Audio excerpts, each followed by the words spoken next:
Bedard Patriots Podcast with Nick Cattles.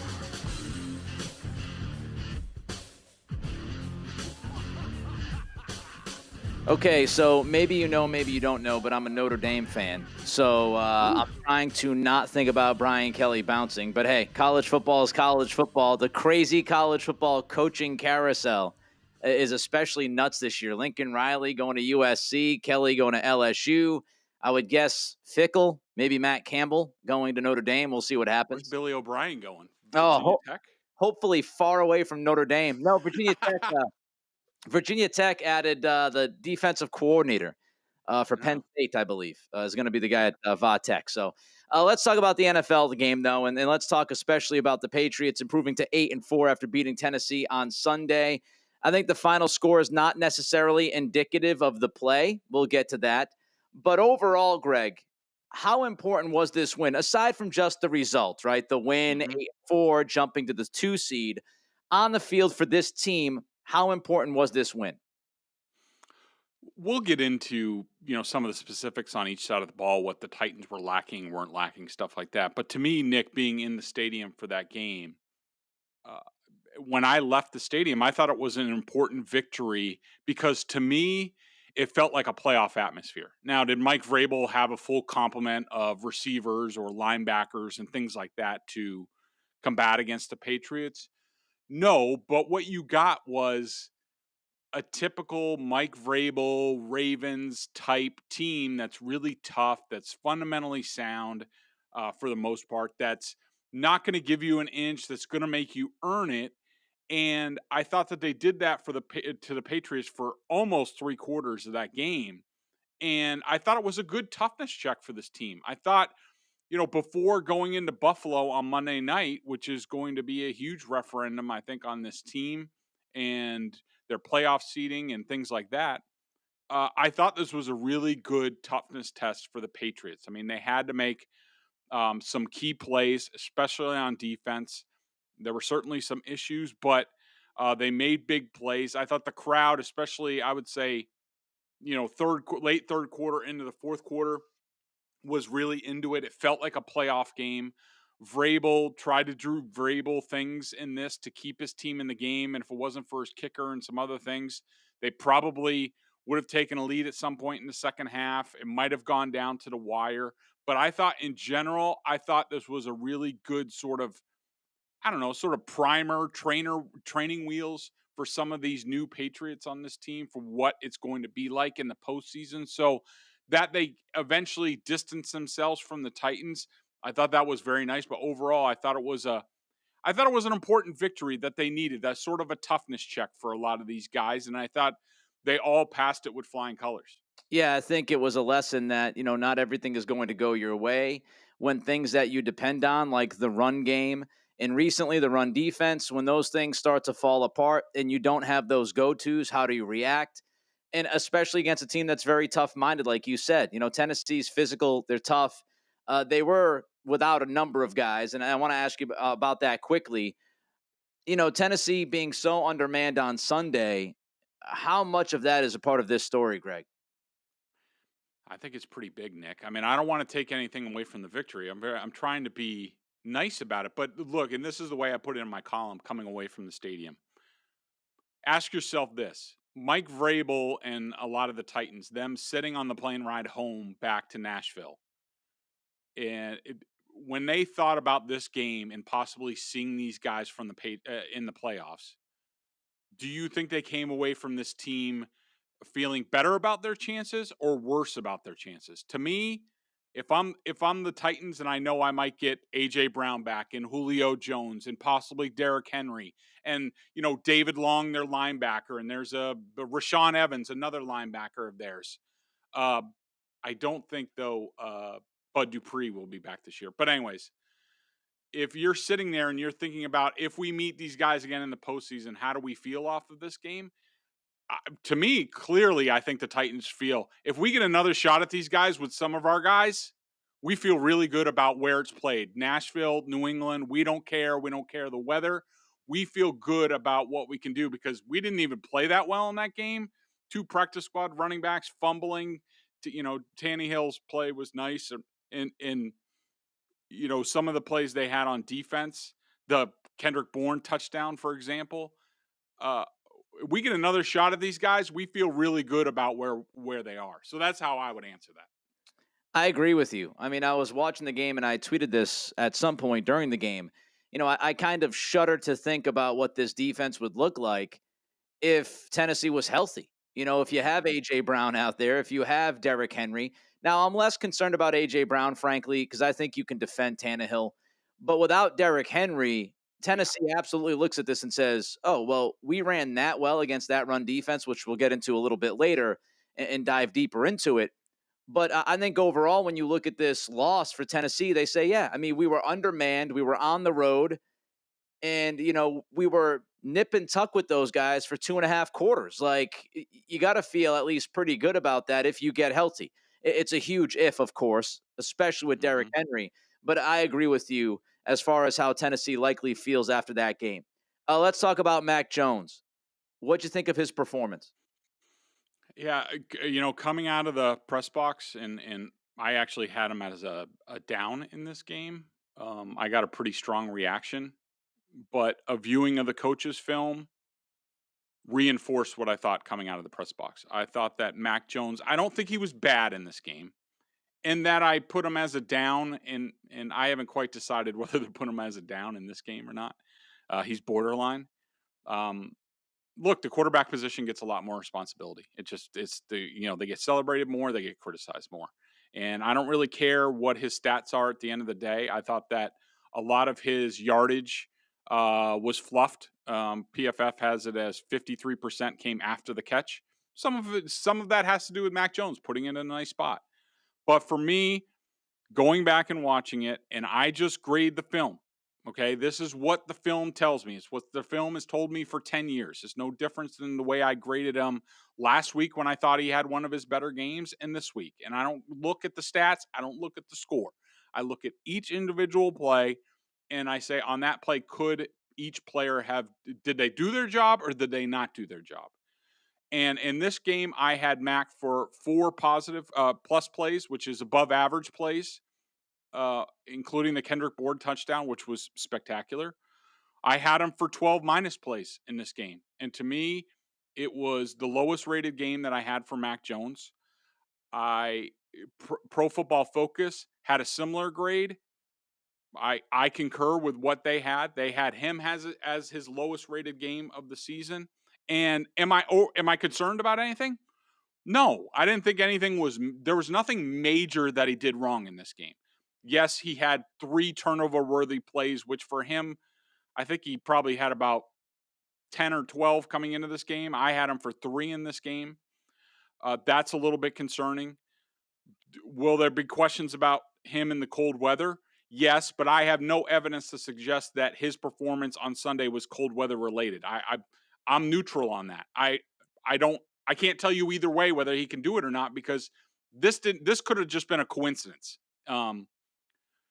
We'll see in Monday night in Buffalo, because the weather will surely be difficult there. We'll see how he does against a better defense. So, look, I did not think Mac Jones was great in this game. That is not a take. This is a fact-based analysis. I challenge anybody to come up with 4 plus plays for him outside of the ones that I have. Trust me, I strain to get the 4, and I look for them. I do not like coming on after a 23-point victory and criticizing the quarterback who completes about 80% of his passes. I understand where people are coming from. I understand that they think I look like an idiot. I get it. If I was a fan, I probably would too, but just trust me on this. I've been doing this for many years. I'm not saying I'm right, even though I checked with some people, and let's just say my grading is not far off from actuality. And, it sort of is what it is, but I'm not overly concerned. There was nothing in this game where I was like, oh, well, Mac's not doing this. He was a little bit high on some stuff, and Nick, probably the biggest, and I didn't realize this until I went back and watched the film, probably the biggest issue that I had in this game with him was right before halftime. That final drive, where they end up, Nick Folk misses the field goal. I didn't realize it in the moment till I watched it on film. He throws a high pass to Nelson Aguilar along the sidelines that he has to stop and jump for, which causes him to be tackled inbounds. Patriots have to use their final timeout there, where an accurate throw, Nelson just catches it and takes 2 steps out of bounds. They're fine. Then the final play, sprint right. Jacoby Myers is wide open, like forever on the play. And Mac Jones throws it entirely too late. Jacoby Myers goes out of bounds, and it causes them, basically Mac Jones himself cost them 3 points on that drive. So, look, he wasn't great in this game. I don't care what his stats say. I think he needs to be better in this type of game down the stretch. If this team is a contender, which everyone thinks they are, I think they are, and he's no longer a rookie. So, yeah, I grade him just like anybody else. Yeah, I don't think I could disagree much with the overall thought about how he played. I didn't think he was great. He also cost me a good amount of money by missing Hunter Henry on that touchdown. That's besides the point, a little selfish out of me, but I would have hit 2 bets on that one throw. Thanks, Mac. But when you look at the game, I tend to agree with most of what you said, and I'm not surprised. Like I'm not. We talked about this last week for a couple of minutes. I know you did the full, more in-depth look at it with Greg Cosell later on in the week. But when you and I discussed it, I talked about Tennessee's defense, and I know they were missing guys, but still, even without guys that they would love to depend on, this defense is still tough. So I looked at the Tennessee defense. I looked at Mike Vrabel, how he's familiar with what the Patriots try to do. He knows what they're trying to do with Mac Jones. And Tennessee was able to take away the New England run game. So I'm not too surprised that Mac did not have a very good game when you look at the film. All of those things, combined to me results in a tough day for a young quarterback. So I wasn't surprised that he wasn't as good as he's been this year because of the defense, because of Vrabel, and because the Patriots just could not consistently run the football in this game. So those were all issues. None of them shocked me. I was just frankly happy with the win. I mean, that first half was not great. And you were going into the second half going, man, they're allowing Tennessee to hang around, as we mentioned, undermanned. They're running the football on them. Patriots can't run. This might be nip and tuck the entire way. And if you lose this game, looking back, it could be a crusher. It's a home game. It's against a team that has a number of injuries, as we've mentioned. I was concerned at halftime. I said, they got to kick it into gear. And, fortunately, they made enough plays. They created enough takeaways to end up winning comfortably. But I don't think anybody walks away from this game. Well, I'm sure some do. I don't think many should walk away from this game going, "Oh yeah, that was a throttling. That was, as I said, to start the podcast, I don't think the final score was necessarily indicative of the play. And they made enough plays, but Mac wasn't great. Their run game was non-existent, and they could not stop the run against 2 practice squad running backs when Tennessee had no wide receivers to speak of. So, I mean, when you look at it with context, I don't think you walk away feeling like, oh, yeah, they got it all figured out. And I think the national media will talk like that. Yep. And I saw some of it yesterday because they don't watch the damn games. They just see the final score. They look at the stat sheet, some of them, not all of them, but some of them. Watch a guy like Dan Orlovsky. He actually watches the film. But I think you walk away and you say, all right, well, yeah, it was a good win. It was a tough win. It was not necessarily, we just cruised on by and everything went great, which I do think actually in the long run will help this team. Nick, real quick, I just wanted to say, like you talked about it during the game and in the moment, like, for about, first half and like halfway through the third quarter, like people were all over my Twitter feed saying like, what's wrong with Mac? Why is he throwing the ball high? Is this a cold weather thing? Does he need to use a glove? And then all of a sudden, they tack on a late touchdown. Ryan Tannehill does Ryan Tannehill things throwing. We talked about it coming into this game. He's thrown an interception in every single game he's played in Gillette, and he did it again on 4th down. I mean, great play by the Patriots defense, but that what happened late does not wash away what happened earlier. And you're absolutely right. I mean, the run defense getting gashed like it did. If we talk about, you and I have talked about it for a long time about, and I'll come on here and I'll be all glee, just like in the Super Bowl, the Chiefs Bucks Super Bowl. Why did the Chiefs lose the Super Bowl? Their offensive line stunk. We talk about it. Come the big playoff games, how do you do up front winning the battle in the trenches? And can you control the line of scrimmage? The Patriots couldn't stop the run, and they couldn't run the ball at all, which had a trickle-down effect on Mac Jones. You're absolutely right. They did pass block pretty well. There wasn't much pressure. But, you're right to say if you're a realist Patriots fan, you just take the win and move on and don't, look for any accolades from it, because if the Titans had any semblance of a team, they would have taken the lead at some point in the third quarter, and they gave you all you could handle until they ran out of steam. But I think you make completely valid points. I will say this before we move on to three things we feel good about and not so good about. Here's the good thing, the good news for Patriots fans. I don't know if there's any other team in the AFC that could do what Tennessee did against this Patriots run game. Mm-hmm. Yep. And I also think the Tennessee run game is very difficult for the Patriots. When you look at the rest of the AFC, Buffalo has not run the football well. They have not stopped the run well, especially against good running teams.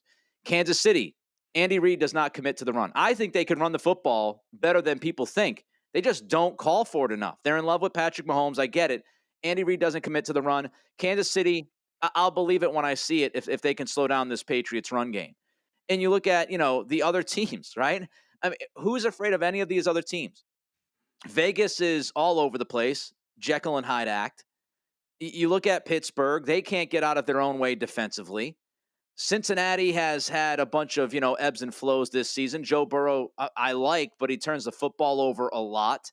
And so Joe Mixon is an issue, but I think you can score on that defense against Cincinnati. I mean, you look up and down. I'm not shaking in my sneakers about the Indianapolis Colts. I think they're a good team. Jonathan Taylor obviously is going to be an issue, and that concerns me down the road. Patriots might give up 250 against Taylor. But I think if you can kind of sell out against the run and force Wentz into some mistakes, I think as we've talked about, Greg, going back a few weeks ago, it's rather obvious. The AFC is wide open. So when you have a chance to win a game like you won on Sunday, like you said, you take it, you run with it. And then you look into the future and you say, well, we can, if you're the Patriots, we can beat any team. But if you're going to be realistic, you could also lose to many teams in the playoffs if you don't play your best. So that's just the kind of season it's going to be. And we've got to get used to that idea. And the NFL as a whole, I mean, even in the NFC, that the top tier, I think, is better than the AFC for sure. But you're seeing teams like, Washington last night, Philadelphia kind of hanging around. All of a sudden, San Francisco's got it going. They win 3 in a row when everybody thought they were dead. It's a weird season. So just hang on tight, go game by game. And like Greg and I said last week, this 4-game stretch with Tennessee, Buffalo twice, and Indy, if you look back and you finish 2-2 during that stretch, take your 9-6, Jacksonville, Miami, hopefully you finish 11-6. That's the point. All right, 3 things we feel good about. Go ahead, Greg. The receivers for me, number one. I thought they were tremendous in this game. You can lump Hunter Henry in there. Even Jonnu Smith did a little bit more, even though I did put him on. I'm still on my worry list because he still looks like it looks like somebody's throwing him a baby when he's catching some of these balls. Like he stops his feet and or he's like one of those Pike's Place Market guys, like getting a trout or whatever the hell they toss there in Seattle down. Like he's just got to stop and make sure he catches it. Yeah. But I thought the receivers made Mac Jones look a lot better than he was. Even Jacoby Myers. I didn't give him as a drop, but Mac Jones threw that high pass and basically got Myers belted, and he still almost came up with it. Myers came up with that ridiculous catch that was really underthrown to Jacoby Myers, where Kevin Byard basically overran it. He actually made a very smart play. He talked about it after the game, where he said that he undercut it because he saw Myers stopping, and he didn't want to get defensive pass interference. So he caught underneath him, hoping to get a piece of the ball. And it was basically the ball was so severely underthrown for Mac Jones that it basically took Byard out of the play. But Jacoby Myers made a ridiculous catch there. So I feel number one, I feel really good about the receivers. Number two, I feel really good about the Patriots forcing more fumbles. You and I talked about this, especially earlier on in the season, where NFL coaches sort of look at forced fumbles as a speed indicator for your defense. And I think that they picked that up tells me they're playing a lot faster. And you'll notice a lot of the guys that are doing it outside of Tavon Godchow, the Kyle Duggars and people like that, and J.C. Jackson, they're some of your fastest guys. And so I think they're getting to the ball with more violence and more impact. And my final thing that I feel good about, the interior offensive line. I thought, look, it doesn't show it in the run. This is another thing where, whoa, look at the stats, you moron. They didn't run the ball very well. How could they have been? I thought the interior offensive line, the three guys in there, were spectacular. I thought they did a great job against Jeffrey Simmons, which we've come to expect from there. If there's one really good guy up front, they're going to take care of him. Simmons made some ridiculous plays down the field and towards the sideline coming from his defensive tackle position. It probably saved some touchdowns and some first downs for the Patriots. But I thought the guys inside were great. The running game, I thought it was more of an edge issue, and we'll get into this a little bit more. But I thought that I didn't think Trent Brown. A lot of their issues on the offensive line were surprisingly to me coming into this. I had no idea this was going to be the case. Was Trent Brown centric, and I don't know what to make of that, if anything. Well, he's got to get better. That's what I make of it. If he's that bad, if you're telling me, and again, I'm not breaking play by play down with offensive linemen, so I'll take your word for it. If he struggled that much, he's got to get going a little bit. I'll just say a couple of quick things. You mentioned Jonnu Smith. It was nice to see him involved with the offense as much as he was. And I know it wasn't a ton, but honestly, when you compare it to prior games, I would like to see him involved in the mix more as we move forward, because I still think he's a weapon. If he catches the football, I think he's dangerous with the football in his hands. He can make plays. And so I want him involved more. It was nice to see him involved a little bit more. Kendrick Bourne is now becoming a stud. I mean, his progression from the beginning of the year when you're like, he's not really looking like he knows necessarily what he's supposed to be doing at all times out there. And his progression over the last few weeks, he is becoming, to me, he's the number one receiver on this team by the end of the year. I think he's going to surpass Jacoby Myers. I think he's, and this is no shot at Jacoby. Kendrick is just more electric, more dynamic than Jacoby is. Jacoby's good. He's steady. He's consistent. He can catch the football, all those good things. Made a great block by just getting in the way on Bourne's second touchdown on Sunday.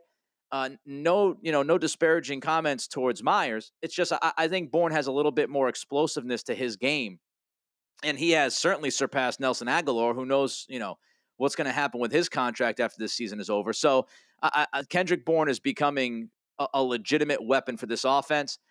And aside from ball security, which you brought up, which has been gigantic since the first month of this season, let's give some love to Nick Folk. I know he missed the 50-yard field goal, but this guy, if it's 50 and under, you just feel pretty good about it. He's been so damn steady, and I was concerned when they first brought him in. I was concerned somewhat when they kept him this year, and all he keeps doing, as Belichick would say, he keeps doing his job. That's all he keeps doing. Yep. And I think Folk has been a highlight. I know it's special teams. Nobody gets excited over a kicker. But I think Nick Folk's been really good for the most part. All right, three things that we feel worse about. Go ahead, Greg. Obviously, the run defense. I mean, look, I think I have a lot of respect for the Titans' offensive line. For the most part, I have some issues with Taylor Lewan and also the right tackle a bit. But I think the interior is pretty good. They had a backup at guard, but he was really good in this game. But look, it's Ryan Tannehill, who likes to run a little bit. He doesn't run as much anymore. He's actually getting up there in age, and he has a lot of wear and tear on him. But he's operating with receivers you've never heard of. And you would think the Patriots would be totally comfortable with, all right, fine, try to beat us over the top or what have you in the passing game, but we're going to take the run away from you, because if that offense can't run the ball, They ain't going anywhere. And they basically did what they wanted. You even take out the long touchdown run, and they still averaged over 5 yards a carry. And so I thought that was a bit concerning in this game. Not a huge concern. It borders a huge concern. That will they do this as against a good running team? I just hope that playing this forward a little bit.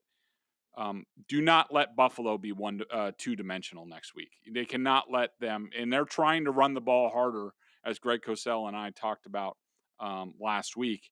And the Patriots cannot allow that to happen, because if you're trying to plug the run and defend Josh Allen, good luck. Yeah, the run defense was not good. And as I mentioned a few minutes ago, it concerns you with the Jonathan Taylor matchup in a couple weeks because he's just been so damn good. You hope that because you have the bye in the middle, you can maybe figure some things out if you struggle against Buffalo again on Monday night. So the Jonathan Taylor matchup will concern you. And of course, Baltimore. But I don't lump Baltimore with everybody else because No. they're so different. It's not, Yep. and I think you can figure out the Baltimore offense versus, just a team that can get on that second level and smash you downhill and et cetera, et cetera. So I think Indy is the tough matchup, right? The rest of the year, I'm not worried about Miami's run game. I'm not worried about Jacksonville's run game. I'm not necessarily worried about Buffalo's run game unless, Matt Breida kills you. So I'm not necessarily concerned about those matchups. Jonathan Taylor does concern me. And, the run defense, as you mentioned, it's just got to be better. Like I was talking to a buddy before the game at the bar, and he asked me my thoughts on the game because he was trying to figure out whether or not to bet the -7.5. I said, well, my concern is like the Patriots are going to win this game. I was very confident the Patriots would Mhm. win this game. But I said, I think it's going to be low scoring. In a low scoring game like that, like it's really tough to lay 7.5. And part of my reasoning about the low scoring game was, as we talked about earlier, I did not think the Patriots were going to be able to run the football consistently. I thought Mac Jones would have a tough time with that defense and with Vrabel, the familiarity. And the other part of it was, I said to my buddy, I don't see how Tennessee moves the ball. The Patriots are Yep. going to stop the run. It's going to be up to Tannehill. Part of my same game parlay was Tannehill under 205 passing yards, which I nailed. I said, I just don't see them moving the ball.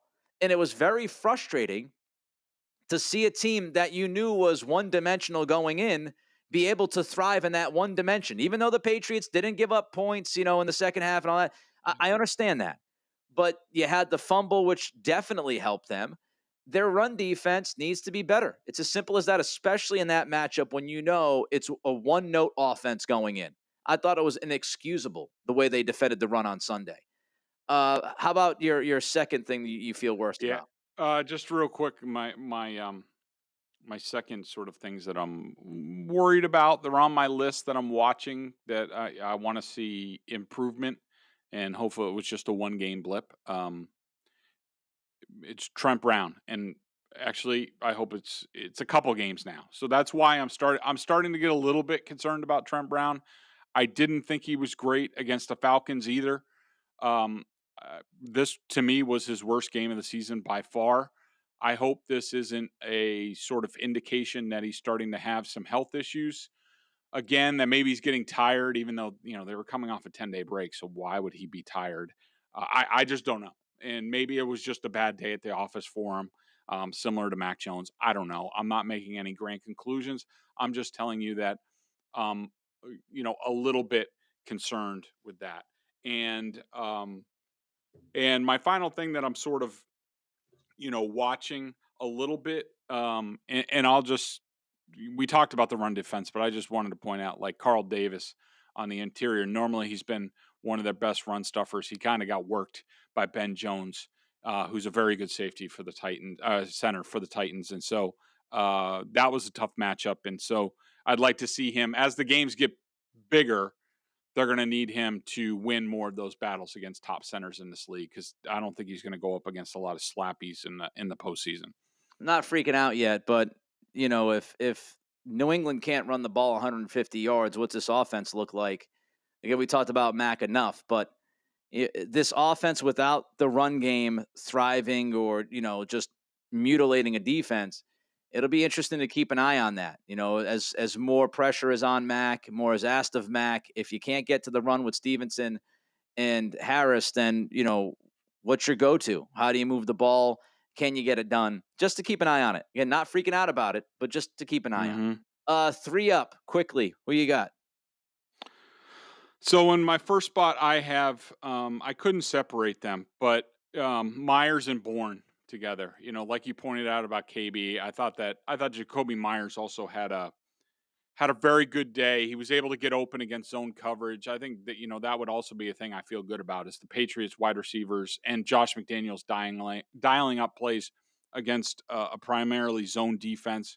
I still have questions about man-to-man, if anybody does play man-to-man anymore. I don't even know.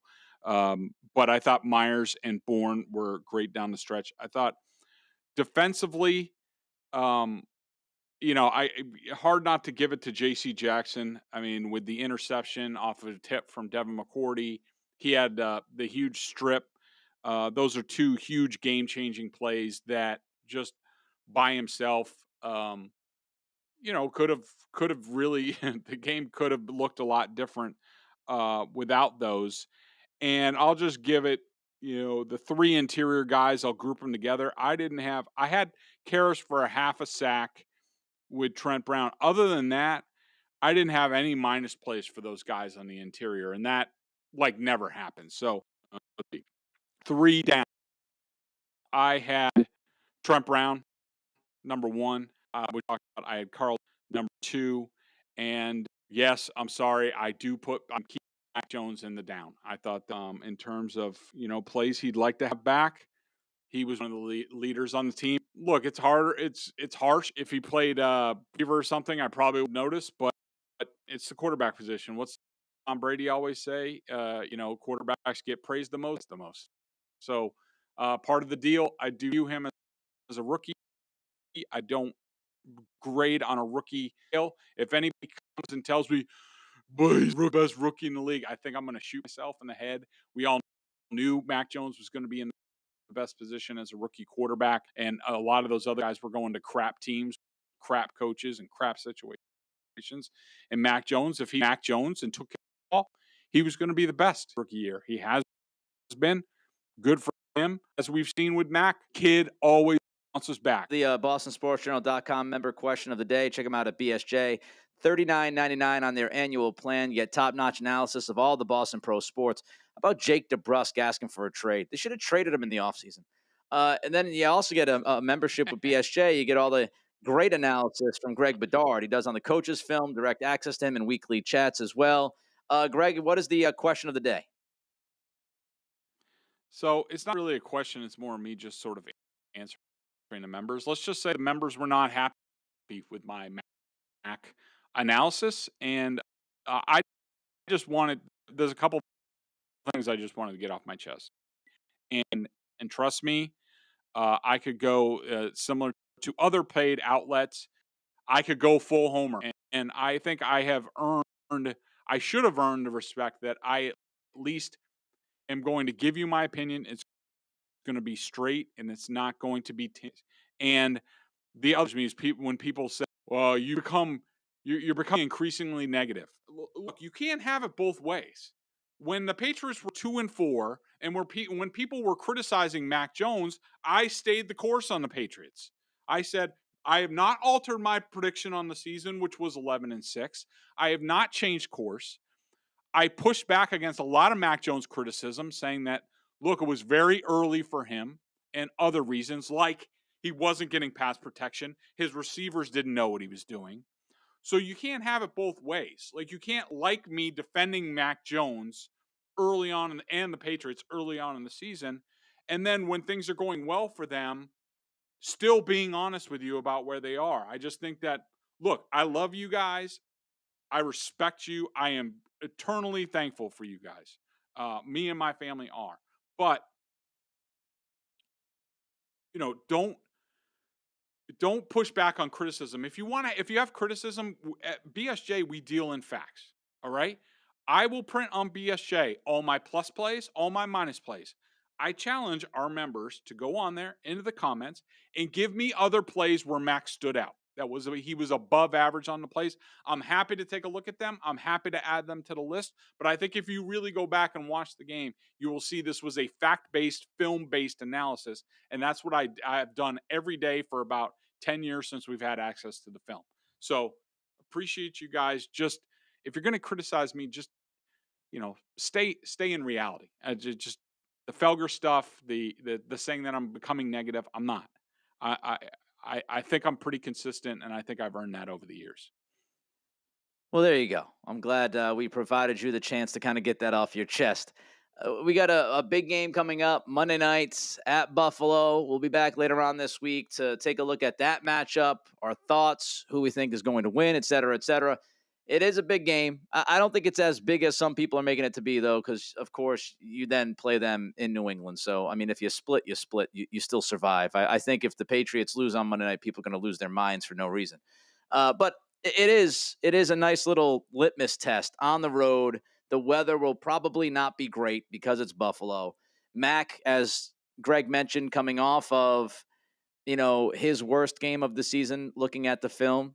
That's how Greg feels. I don't think he was very good. How does he respond? He has shown us in the past that he always responds. Will that be the case again on Monday night? We'll see. It's a big matchup. It's a fun matchup. We'll talk about it a little bit later in the week. He's Greg. I'm Nick. Till then, be good.